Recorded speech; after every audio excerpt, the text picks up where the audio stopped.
Welcome, folks, to The Uncommon Good with Bo Bonner and Dr. Bud Marr. Every week, diving deep into the truth of Catholic social teaching and restoring all things in Christ. The Uncommon Good, live from Iowa Catholic Radio's Mercy Live Up Studios. The Uncommon Good is on the air. I'm Bo Bonner. I'm Dr. Bud Marr. And we are coming to you live from various parts of planet Earth. Bo Bonner at Warm for Once, Des Moines, Iowa, in Iowa Catholic Radio's Mercy Live Up Studios. Bud, what part of our nation are you creeping through now? Bud is, he's not on assignment, but he's driving through the wilds of the Eastern Time Zone. I'm in the armpit of West Virginia, so it smells particularly fresh out here. That's right. Bud is at any moment going to capture a bear, or maybe just Cheetos. It depends on what rest stop you're stopping at. But this that sounds good. Yeah, right. This is the Uncommon Good, like you said, coming to you on the first day of April that could even be legitimately considered April. So, Bud, other than traveling, how are you doing? I'm doing okay. At the start of the show, I'd like to give a special shout-out to my mother. It's her birthday today. So a happy birthday to Mom. Thanks for giving birth to me and sustaining me for 18 years and then kicking me out into God's beautiful world to see all the sights and sounds. Love you, Mom. Yeah, well, she didn't do half bad a job. So we all, too, appreciate Bud's mom. Thank you. And you created such a polite, nice gentleman. Who evidently travels well. So Bud is maybe going to throw in some insights of sights and sounds he's seeing across our great land. Just when we do the interviews, Bud, don't break into "this is your land, this land is my land." That might spook the guest. What's that one about West Virginia? Take Me Home, West Virginia. Mountain something. Roads by John. Yeah, Mountain John Roads. Denver. Yeah. Let's not do that either.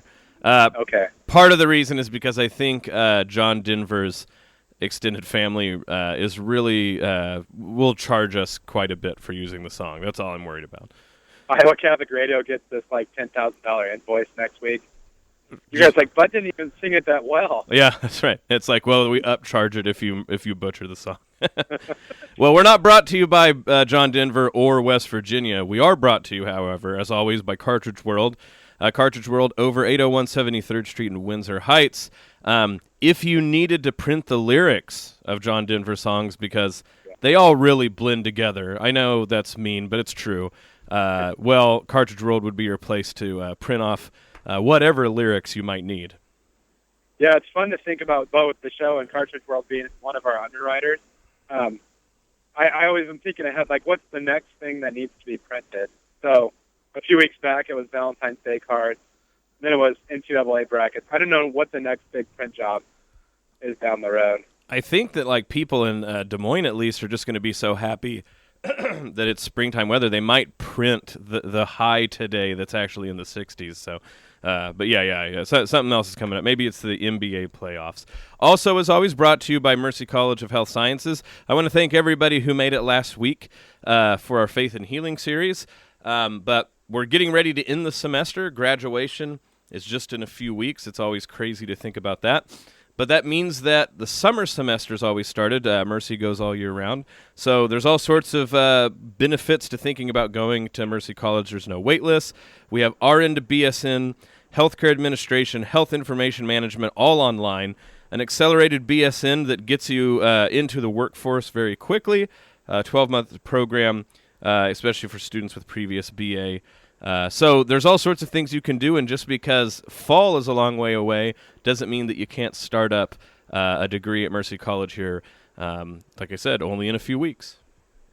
Well, I always found the commencement ceremony at Mercy quite moving, and Bishop Pate will go out of his way to make it, and there's a special anointing of the hands for all the graduates. So it's kind of a cool reminder of the Catholic identity of the school and how, we're forming students to not only be great medical professionals, but to be compassionate people, who mediate God's love. So that's kind of a cool event each spring. Yeah, no, it's wonderful. And coming up, like I said, quicker than you can realize as someone who has grades to turn in.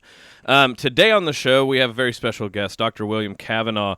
He's written many books. He is a professor of Catholic Studies at DePaul University. Bud and I both had the great privilege 2 years ago, I think, to hear him give a talk about excarnation, the opposite of incarnation. And this has a lot of ramifications, not only for a Christian life in our day-to-day way, but also in a sort of a special way to the common good and how we understand community. So he's going to be joining us here on the show. Like we've pointed out, Bud is on the road, so if maybe a particular road sign or hitchhiker brings a question to mind, Bud is going to cut in. I just want to warn people, if it sounds like I'm dominating the show, I'm not being mean. Bud might have just gone into a holler and got into a banjo match with someone, perhaps. Well, I know we have the text line, Bo, so if any listeners want insight about this great land of ours, they can text me something about, what's like these days, or something about Dr. Cavanaugh. Yeah, we need to be careful of that, or we're just getting all these, what exit in Ohio are you by? Like someone who really has a lot of minutia about the Ohio road system all of a sudden starts texting us. What's your favorite gas station to go to? Yeah. Okay, that's a rabbit hole we don't want to go down to. So, at any rate, Bo in the studio, Bud on the road. When we get back, we'll be talking with Dr. William Cavanaugh. So, like I said, stick around. This is The Uncommon Good. We'll be back after a few messages, and we will get this show started right. Like Bud talked about, if you want to be a part of the show, the text line, the Zip Whip line, always available for you. 515. I like that one. Tony sprung a delayed one, right? You get hit by the first Zip Whip. Yeah, and then your body's starting to relax, and then bam, the next one. So good one. Flash. Yeah. 515-223-1150. That's 515-223-1150. You can text into the show if you have questions for me, Bud, West Virginia, or the guest. So feel free to do that. If you want to maybe make a more long-term comment, so to speak, we have on social media, Facebook, Iowa Catholic Radio. Zuckerberg was in front of Congress and didn't mention our Facebook page once, so I think it's safe. And then on the Twitter handle at IA Catholic Radio. But like I said, one more time, the Zip Whip line, 515-223-1150. Be a part of the show. Ask us questions. We would love to answer back. The Uncommon Good. We will be back after these messages. Do you connections? Join Waukee Area Christian Services for their Creating Connections Gala. All proceeds will go to support their food pantry, community garden, free medical clinic, and advocacy services. The gala will be on Friday, May 4th, starting at 6 p.m. at St. Boniface Catholic Church in Waukee. Your night of fun will begin with a social hour, following a silent auction while enjoying a gourmet dinner, entertainment, and an exciting program. Dressy but fun business attire is required. To purchase your ticket or for more information, call 515-987-5523 or go to WaukeeChristianServices.org. Christian heavy metal band Stryper will appear at the Valor Ballroom Wednesday, May 23rd at 7 p.m. with opening acts Altar Within and XL and DBD. Profits benefit Puppy Jake Foundation, a nonprofit organization that practices the corporal works of mercy by training service dogs for wounded veterans. Tickets are $30 in advance or $35 at the door, available through Ticketfly.com or at the Valor box office. VIP seating will be available for the first 300 veterans at no extra charge. For more info, call Dale Erickson at 515-201-1703. Support for The Uncommon Good is provided by Cartridge World. Cartridge World is an industry leader delivering high-performance printing products that help you save time, money, and print great. Perfect for businesses, home offices, college students, or busy moms trying to find affordable printing supplies including ink, toner, paper, or printers. For business customers, pickup and delivery are available. Products are guaranteed or full replacement. Cartridge World, your low-cost, environmentally friendly printing experts, 801 73rd Street in Windsor Heights, 515-564-7400, and online at cartridgeworld.com. Rock Valley Physical Therapy, dedicated to your health and well-being. Serving patient needs to making better lives, we have outstanding outpatient physical therapy, occupational hand therapy, and sports medicine rehabilitation. Rock Valley offers unprecedented one-on-one care. With 7 convenient locations in the Des Moines Metro to the Southwest Iowa area, we serve the entire diocese. For more information, rockvalleypt.com or 515-221-1621. Rock Valley Physical Therapy, making better lives. We're back with The Uncommon Good. Bo Bonner and Dr. Bud Marr. Bud, how's the road treating you?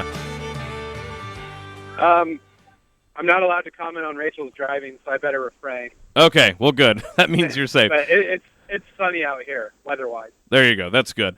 Well, even more exciting than Bud being our roving scout throughout the eastern part of the United States, we have with us Dr. William Cavanaugh. Dr. Cavanaugh is the director of Center for World Catholicism and Intercultural Theology and a professor of Catholic Studies at DePaul University in Chicago, the author of many books that you should all be willing to go check out: Being Consumed, The Myth of Religious Violence, Field Hospital, The Church's Engagement with a Wounded World. Very important for Bud and I, formative in our time, is the book Torture and Eucharist.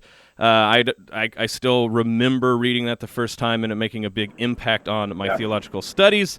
So Dr. Cavanaugh, welcome to the show. Thank you for coming to the Uncommon Good. Oh, it's my pleasure. Thanks for having me on, Bo. And to kind of to introduce our concept about Excarnation, it's funny, of course, that not only you and I are talking to each other over the phone through radio, but we have Bud through the miracle of satellites driving around who knows where.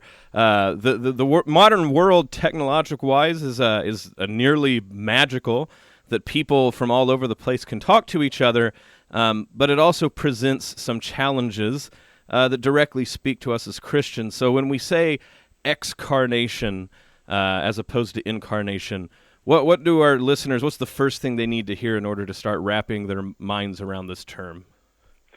Well, I think the word that you used is really an interesting one, calling it magical, because in a sense we tend to think that, the previous era, the medieval era, was all about magic and superstition and so on, and today we're just about kind of, hard facts and hard secular realities.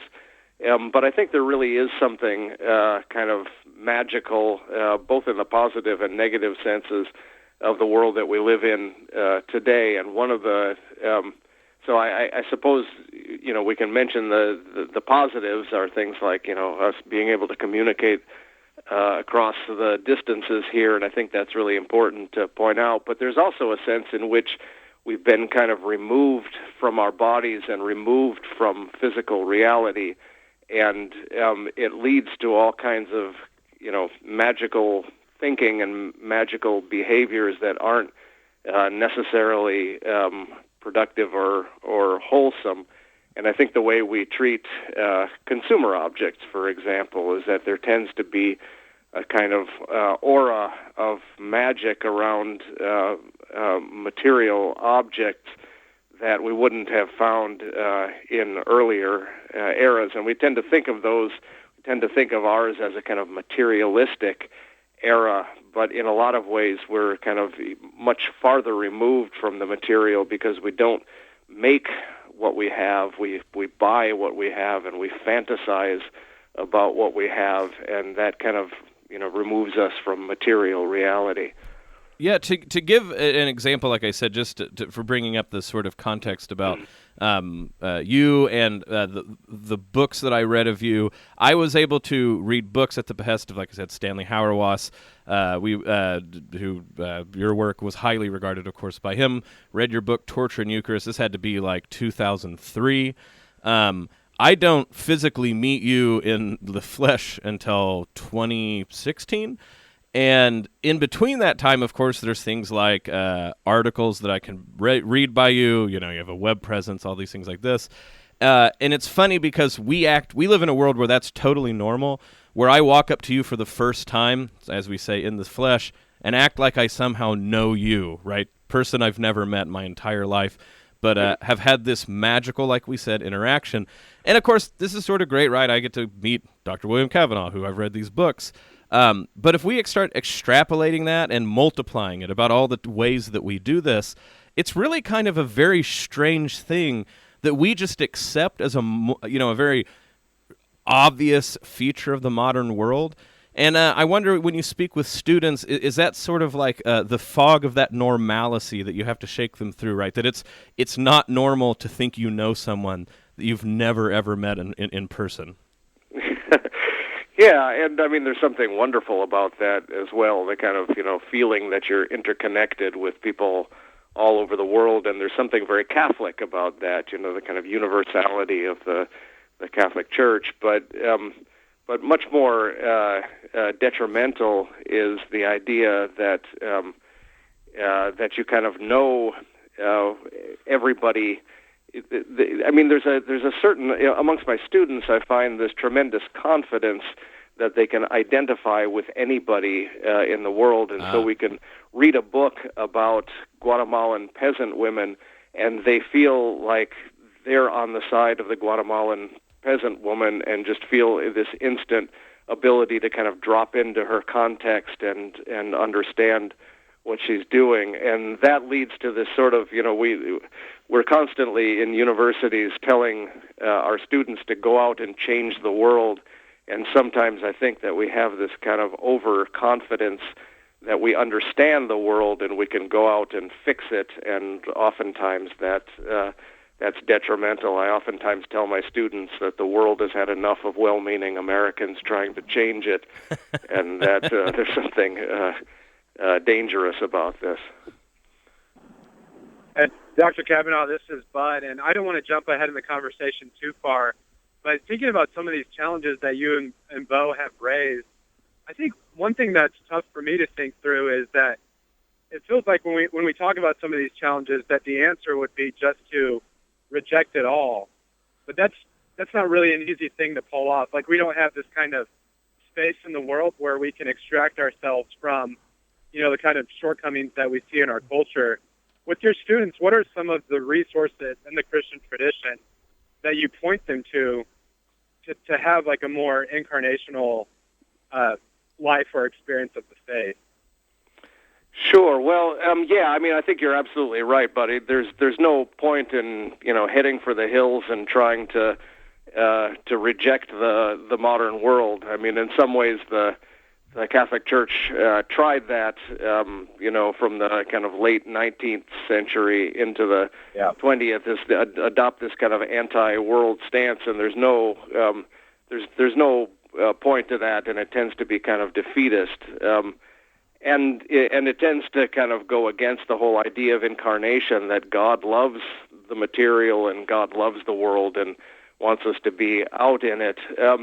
So what I do with my students is, first of all, just kind of let them, try to get them to see the different kinds of excarnation that there are out there, and then talk about the resources for incarnation and for practicing incarnation in the Catholic Church. So the first moment is, of necessity, a kind of moment of critique, where you point out that the way things are is not the way things have always been, and that there are certain things in every age that we need to be aware of. So not to romanticize the medieval era, for example, but in the medieval era, as Charles Taylor points out, the encounter with God was through the body, through ritual and relics and pilgrimages and penances and all different kinds of very bodily practices that kind of work on the soul through the body. And then he talks about, in modernity, we tend more to think of God as something that happens in the mind. It's a kind of act of faith. And this has its kind of positives and negatives, but it's part of a whole movement in which we've become, care for the poor is delegated to the others, to the state. Life is mediated by bureaucratic codes administered by experts. Consumerism kind of detaches us from the production of products and from the people that produce them, and in some ways from the products themselves, because we're constantly moving on from one product to another. I say in the book the problem with consumerism is not too much attachment to things, it's too much detachment from things. The problem is not wanting more, it's about wanting something else, and so we constantly got to move on. And the smartphone, of course, is one kind of symptom of this excarnation, where we spend our lives staring at the palm of our hands and kind of experiencing the world through two-dimensional images rather than engaging with the actual material world around us. So once we kind of do that kind of negative moment of looking at all these symptoms of excarnation. Then the positive moment is this idea of incarnation and reality of incarnation, the kind of sacramental principle that should be central to our faith, the idea that God comes to us through the material world and in the material world, all the kind of visible, tangible, smellable, things that there are in the world. So this is all fantastic. So it brings to mind so many things, examples, especially with teaching, but all sorts of examples besides. I remember one of the most powerful things. So Stanley Hauerwas is someone we keep referring to as a sort of a common teacher, I think, of all our three of us, or at least someone we all know. He's in class and he's world famous, and everybody's waiting, for these like nuggets of gold. But the thing that actually he said that I think had the biggest impact, one of the first lessons he gives, is that you are your body. And it's crazy that you have to say that to a bunch of Christians, right? That, you are not you trapped in a body. It's crazy how many times Christians can be like weird Socratic people or Greek Platonists when they've never read Plato or Socrates. But people will do that. They'll seem to talk about themselves like their body is an attachment or an extra thing or a garment they wear. And so to insist to people like, no, you are your bodies. If we're going to talk about, the united person, we're going to talk about soul and body together. And the sort of, wheels turning in people's heads when he said that was important. But I didn't really even understand how even more important it was to point this out until I myself taught. I was teaching a Christian ethics class, and I got halfway through the thing before I realized in Tulsa, Oklahoma, in the middle of the Bible Belt, a majority of the class didn't realize that Christians taught the resurrection of the body. And when I got to that point, that's one of those deals as I think I was a year and a half into teaching, where like I almost had vertigo and passed out on stage because I'd been talking for half a year assuming this, and then you go, oh, this is why in graduate school at a seminary a professor has to stop and remind people you are your body, because there's all sorts of Christians running around not realizing how important the body is to us. So that's not even a critique of like saying the modern world. This is us, the church, evidently not making this apparent to people. Right. Yeah, no, I think that's absolutely right. We tend to assume Descartes' view of the person as the ghost in the machine. The body is something physical and the soul is something completely immaterial. And when you die, your body rots in the ground and your soul goes to heaven. And all of this, of course, is entirely heretical. Right. The other thing that I would say is one of the things I found very, very powerful in another book I read is so Dennis Turner, which yet again, whether people get the book or not, is immaterial. But he wrote a book on Thomas Aquinas, and he wrote an entire chapter saying Thomas Aquinas is a materialist. And it's one of those wonderful shots fired type titles. But then you go to read through and you go, yeah, people need to remember and be taught about the sort of fingers in the dirt materiality of these great Western thinkers of Catholicism before we can start even, I think, leveling the critiques. Like you said, like if we can get mad at the cell phone, but if people don't realize how material, how much we care about the material world, man, we're going to be in a world of hurt before we even turn outward. Yeah, no, I think that's exactly right. And there's so much wisdom to, when Aquinas talks about the soul, he talks about it as the form of the body. And so it's as if the matter is wax and there's been a seal kind of pressed into the wax that gives the body form, but it's something that's not entirely separate and separable from the body. And that comes across in what he says about virtue, for example. When he talks about love is a virtue, which means it's a habit and not a feeling that one gets. And and there's just so much practical wisdom to that, that love is not, you find this out when you get married, right, that the the feelings kind of come and go, but what love is not just having that gushy feeling. Love is saying, you go back to sleep, I'll change the diaper, or I'll do the dishes tonight, you relax. And love then becomes something that's habituated by bodily actions. It's something that kind of seeps into the soul through the kind of repetition of actions. You become a loving person not by having feelings, but by doing loving acts.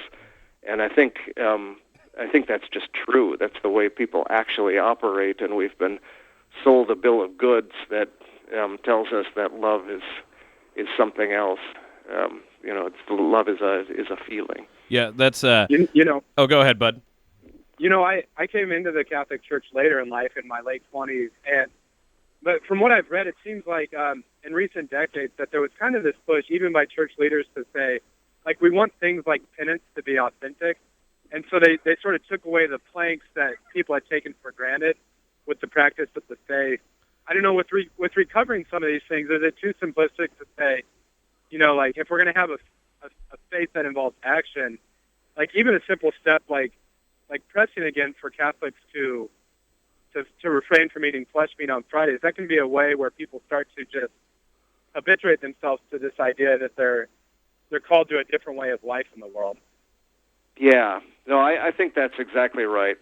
Those kinds of habits are.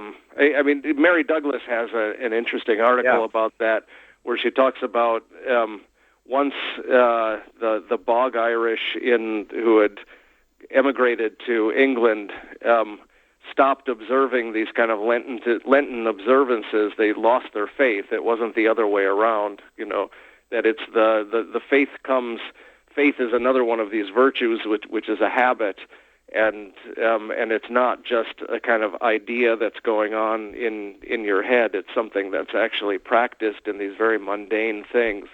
And I think that's just true. That's just the way it works. And so our bodies, it doesn't matter so much what we say we believe sometimes. I mean, that's important, but what's really crucial is what we actually do with our bodies. Yeah, and not to oversell this point, and not to get into his theories otherwise, but there's a writer named Nassim Nicholas Taleb who writes about all sorts of other things. But people constantly ask him whether he's a believing Greek Orthodox, and he just says, like, because he's always talking about heuristics and stuff, and he said, stop being so Western about it. Like, you're obsessed about belief as if, like, there's some sort of, like, empirical measurement you can do about how much I believe. But he goes, the reason that you're never going to snuff out Eastern Orthodox in Lebanon, he's Lebanese, is he's like, those people, talking about his people, understand this idea about, like, what do you do? What do you do with your bodies? And what you do with your bodies will have the longevity that maybe even have sophisticated argument structures will have. Grandma living that life will live the faith longer than some sort of 22-year-old who happened to go down a Wikipedia trail and come up with a sophisticated argument. And I think that there's really something to that. Yeah, no, I think that's absolutely right. One of the things that I do with my class, I teach a class on consumerism and Catholicism, and we read all kinds of stuff. But one of the things that I do with the class, and it's optional, but usually about half of the class will do it with me, is a 3-week experiment in asceticism, where we spend 3 weeks eating no sugar, no alcohol, no tobacco, no sex, no artificial ingredients of any kind, no meat, no cell phone usage, no internet usage except for what's necessary for schoolwork, 1 hour a day of meditation or prayer. And the students that do this experiment with me will come out transformed. This is something that they've just never encountered before, is the idea that being attentive to kind of what goes in and out of your body, and the idea that you would actually deny yourself certain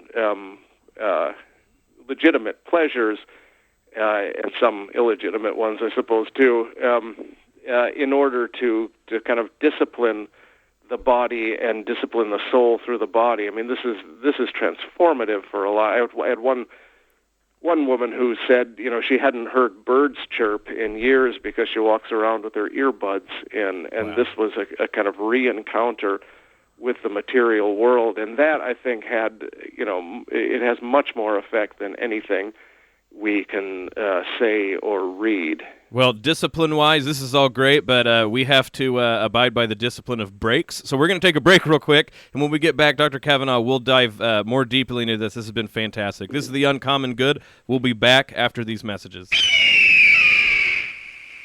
Like I said with social media, if you want to keep the conversation going, Iowa Catholic Radio on Facebook, at IA Catholic Radio, if you want to talk to us on Twitter.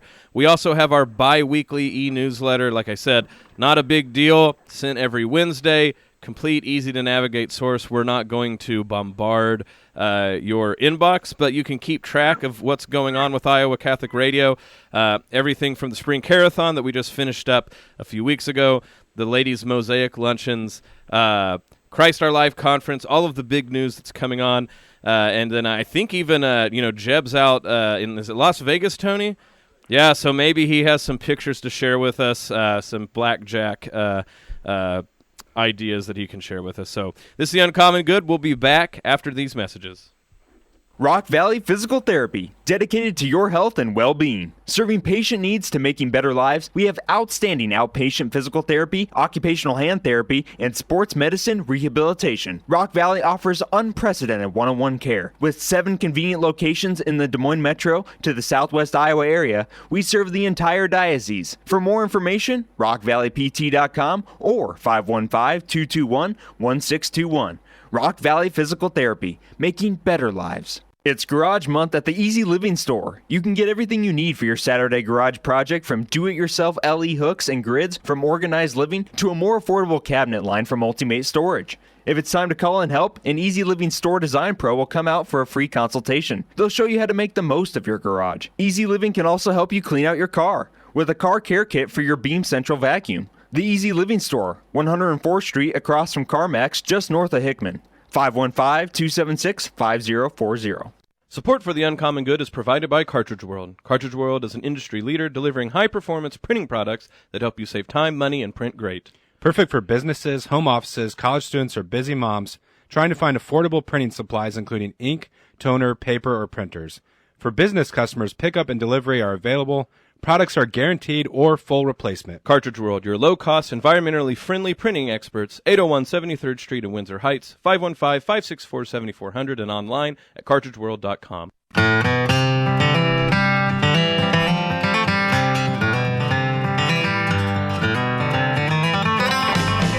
Back with The Uncommon Good. Bo Bonner, Dr. Bud Marr, speaking with Dr. William Cavanaugh, Professor of Catholic Studies at DePaul University. Dr. Cavanaugh, one thing that I think to get back into what we're talking about, you were talking about it's hard to convince students that love is more than a feeling. And I always at this point out that journey is the bane of every professor in ethics who's teaching Thomas's existence, because you inevitably have to say that and everybody starts humming the song. But if you're going to talk about that love is more than a feeling, then they're going to go, well, what else can that be? And it's at one it's in one way a larger thing, but then also a more basic thing, right? It's God himself, but it's also the habits that sort of that becomes second nature to us. And a way you really show this about what love looks like and what it means to love is to talk about our consumerist ways. That not only do we talk about, okay, we buy stuff, and like you said earlier, it's not that we have too much a connection to stuff, it's that we have too fleeting a connection to it. But it also goes back the other way. We start to treat people we say we love in a consumerist way, even when we're not meaning to. So I guess if you don't mind, for the second part of the show, maybe we can start teasing out some of that. Sure. Well, the first thing I need to to correct you at is that More Than a Feeling is Boston. It's not Oh, Journey. sorry. Yeah, you're right. I'm sorry. Yes, Boston. My bad. I'm a bad consumer. I'm sorry. Pop music trivia is one of my specialties, actually. So. Right. I mean, consumerism is, it's very easy to get negative on consumerism, and it's something that, in some ways, getting negative on consumerism is a little bit too easy. It kind of keeps us away from getting into some of the deeper issues, like critiques of capitalism, for example. I mean, everybody loves to bash consumerism. When you start talking about capitalism, people get defensive and so on. But it kind of gets moralistic, and we all kind of go through the kind of self-flagellation of saying, oh yeah, consumerism's bad, and I'm too much into products and so on, and then we go on with our lives. But the problem, I think, isn't that people are bad and people are too attached to material things. I mean, it's a much larger problem in the way that societies have been organized and just the way that we deal with material things. And it can be summarized in some ways by just saying that we used to make things and now we buy things. Mm-hmm. So that this is just a fundamentally different way of dealing with the material world. So in the Industrial Revolution, we go towards the kind of large-scale manufacture of the things that we have in our homes rather than most people kind of making most of the stuff that they have. And then, so we get removed from the production of things, and then in a kind of later movement, the factories are no longer our neighbors, but they're moved halfway around the world, and so we're further removed from the producers of things. And there's also this kind of third, so we're removed from production, we're removed from producers, and we're furthermore removed from the actual products themselves, because advertising kind of encourages us to constantly be moving on from one product to another. There was a leaked memo from General Motors several decades ago about the organized creation of dissatisfaction, which is why they change car models every year, is that you have to keep people kind of moving on from products and not being content with what they have. And that is in some ways necessary to kind of keep the wheels of the economy moving, but it's a very dangerous kind of soul practice, because then we become detached from production, from producers, from products, and ultimately from the material world. And so we're called into this kind of community of attachment to one another, especially those that are poor amongst us, and attachment to God. And these kind of deeper forms of community tend to be vitiated when we spend a lot of time in front of our cell phones or computers shopping. No, I thank you for clarifying that, because one thing about the consumerism, again, it's a word that has sort of morphed, and like you said, we've made it a sort of a lazier, shallow version of what's going on. I think to your point, of course, there's the church has been talking about people being greedy far before mass production has ever existed. But there's something to, if you made something and the church was like, hey, that thing you made, you have too much of an attachment to it. It really kind of strikes at your heart. You're like, yeah, okay, I put my heart and soul into making whatever this object might be. But then they're saying that it's nothing compared to Christ. Like there's natural advantages to the thing you might be sinfully attached to coming from you, right? Like it seems like it has the seed of the thing that makes it easy to maybe convert. Consumerism, it's hard to really do that, because you really need to focus on the consume part, right? We do our job, so to speak, when we use a lot. That's what I tell people that I'm overweight, is I'm doing my job really well in the modern world, and they're all slacking. But the ephemerality, right, like that it's going to be gone tomorrow, and that they design things to be gone tomorrow, it's kind of even hard to really pin down what it means that you care about the world too much, because we have really accelerated the world slipping through your hands, and even have called this a sort of advantage. And so, you're right. It's easy to shallowly rail against consumerism and that you love things too much. But I actually think your point really gets to the heart of the matter. Is we don't even hold on to things long enough to be rightly condemned by them. Maybe it is an even deeper thing to say. Right. Dr. Cavanaugh, thinking back to when I first read some of your works, one thing that really struck me was this idea that I think a subtle temptation for Christians living in today's world is that we can settle into this bifurcation where, there's my bodily life and there's kind of the real world that's out there. And then the church is reserved for my soul, and it has the allegiance of my soul. I mean, one thing that you point out in Torture and Eucharist is that the modern nation state especially tries to claim all of us, right? This is not really a battle between where does my soul belong and where does my body belong. But, the church itself claims all of you. And then we have these competing allegiances that will try to do the same as well. And the Eucharist helps to make the body of Christ visible in the world. Could you talk some for our listeners about how you've thought through those things? Yeah. I think that's exactly right. That it's not just that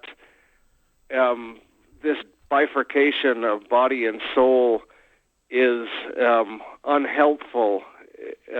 It's also that it's just empirically wrong. It's just not true. People just don't actually behave that way. And so when we try to say things like, I'm looking at the Pinochet regime in Chile. I lived under the dictatorship in Chile in the 1980s. And when you look at this idea that you can give the body to the state, but the soul to the church, it's just not even true.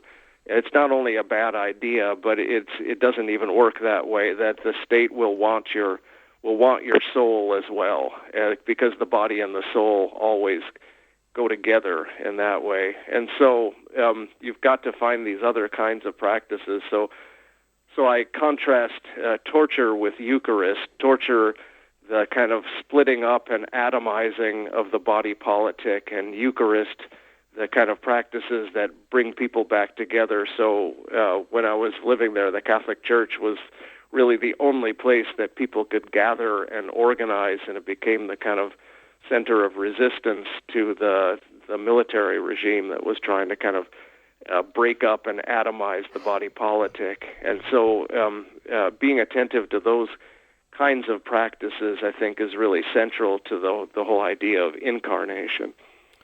So I know that we talked about, you were talking about earlier in the show that you gave people a 3-week challenge if they wanted to for extra credit to do things that, do a bodily practice of fasting from certain things so that the world becomes more apparent to you.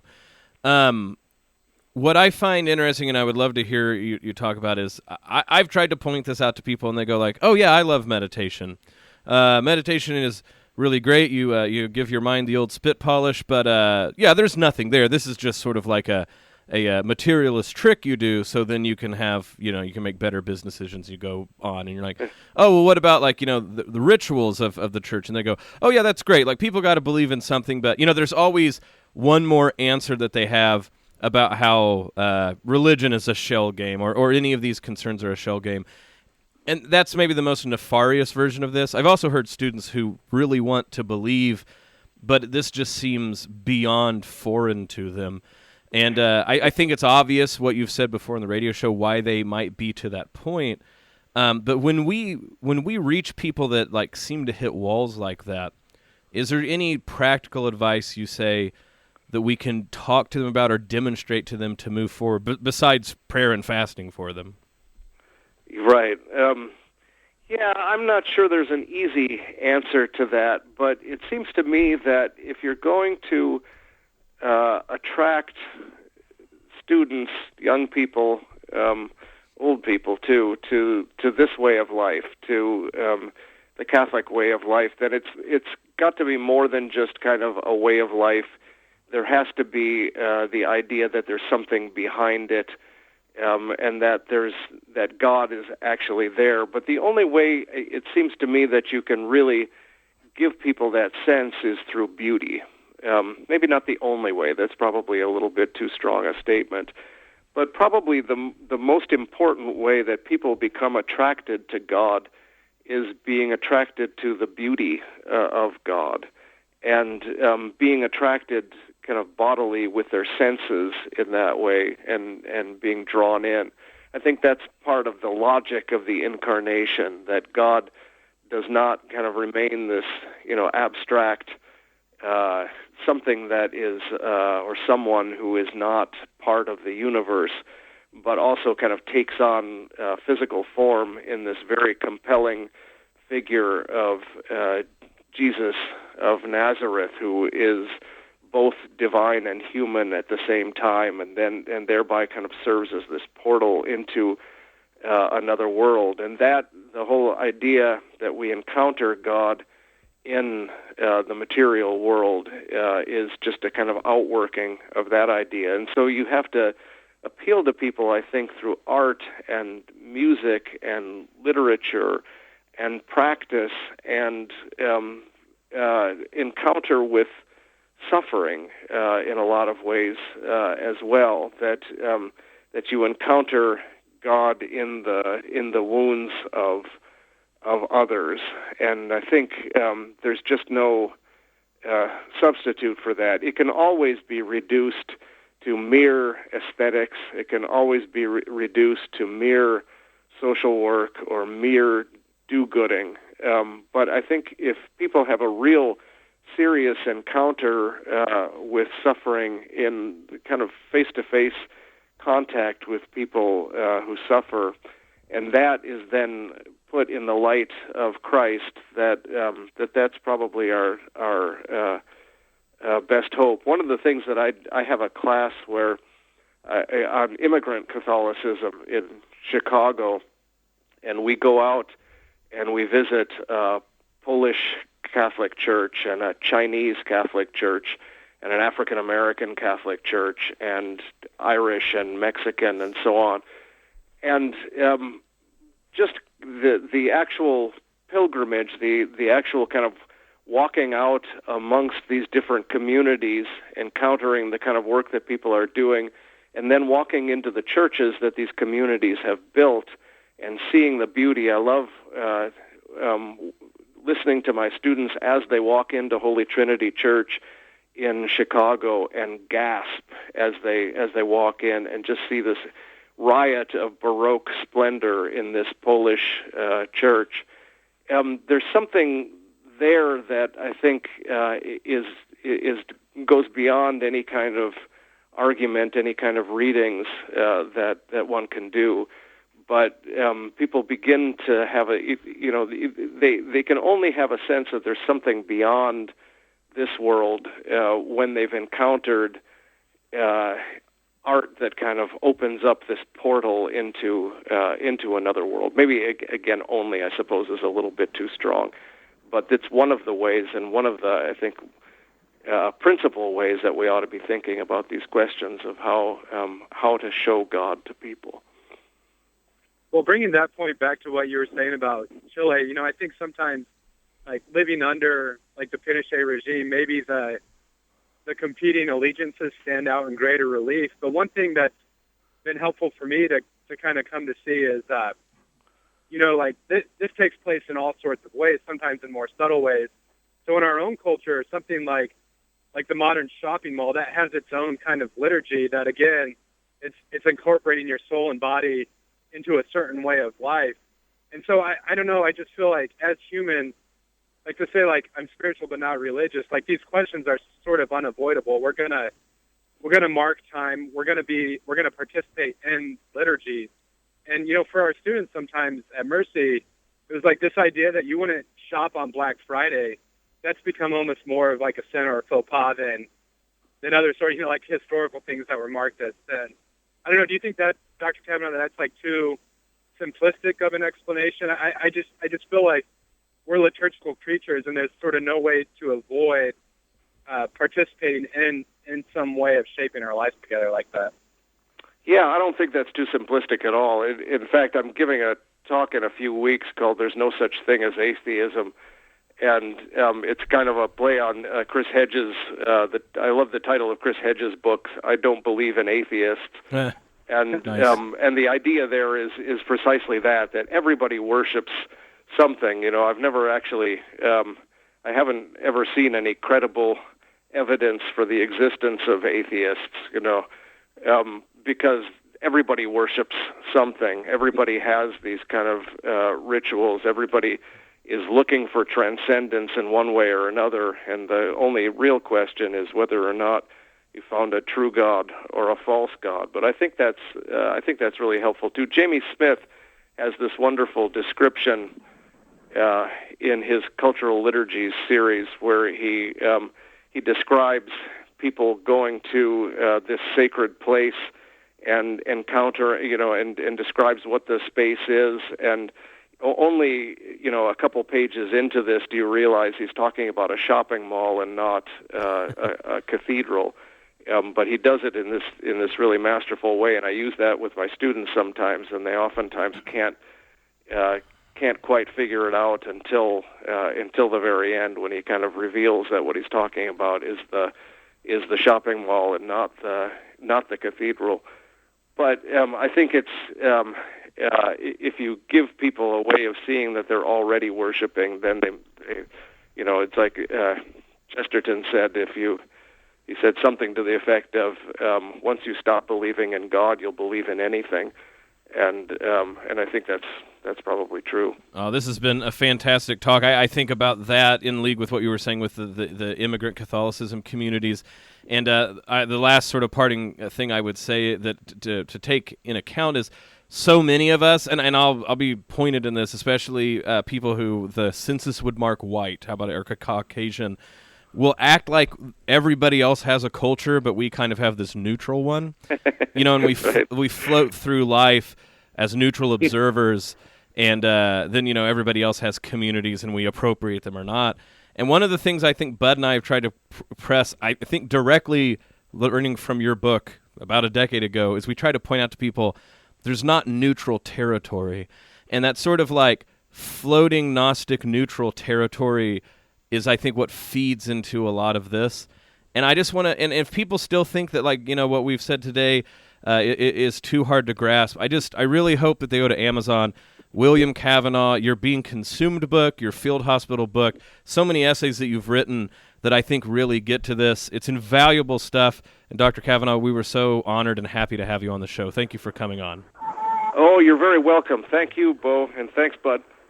God bless. Thank you. Well, Bud, we reached an end to another great show. We say it all the time, but would have loved to continue this for another hour or so. You be careful with all the bears and muskets and everything driving through West Virginia, all right? No, this is one of those episodes where I feel kind of spoiled to be the host, because I would pay to listen to Dr. Cavanaugh. You know, it's great stuff.